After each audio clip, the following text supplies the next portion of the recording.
ये सारी उपलब्धियां ऐसे हालत में देश ने हासिल की हैं जब अंतर्राष्ट्रीय स्तर पर आर्थिक जगत में बहुत बड़ी उथल-पाथल आज भी चल रही है।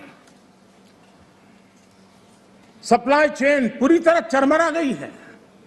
लॉजिस्टिक सपोर्ट में अनेक संकट पैदा हुए हैं। दुनिया में सप्लाई चेन की वजह से केमिकल फर्टिलाइजर पर कितना बड़ा संकट आया है और भारत आयात करने पर डिपेंडेंट है। कितना बड़ा आर्थिक बोझ देश पर आया है। पूरी विश्व में हालत पैदा हुई है, लेकिन भारत ने किसानों को इस पीड़ा झेलने के लिए मजबूर नहीं किया। भारत ने वो सारा बोझ देश ने अपने कंधों पर उठाया और किसान को ट्रांसफर नहीं होने दिया है। भारत ने फर्टिलाइजर की सप्लाई को भी निरंतर जारी रखा है।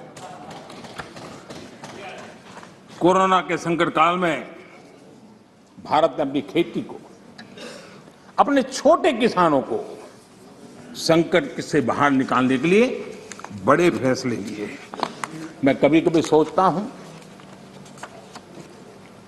जो लोग जड़ों से कटे हुए लोग हैं, 2-2, 4-4 पीढ़ी से महलों में बैठने की आदत हो गई है, वो देश के छोटे किसानों की क्या समस्या है वो समझ ही नहीं पाए। उनके अगल बगल में जिन किसानों की उनकी पहुंच थी, उससे आगे देख नहीं पाए हैं। और मैं कभी ऐसे लोगों को पूछना चाहता हूं कि छोटे किसानों के प्रति आपकी इतनी नफरत क्यों है? क्या आप छोटे किसानों के कल्याण के लिए आप रोड़े अटकाते रहते हो? छोटे किसानों को इस संकट में डालते हो।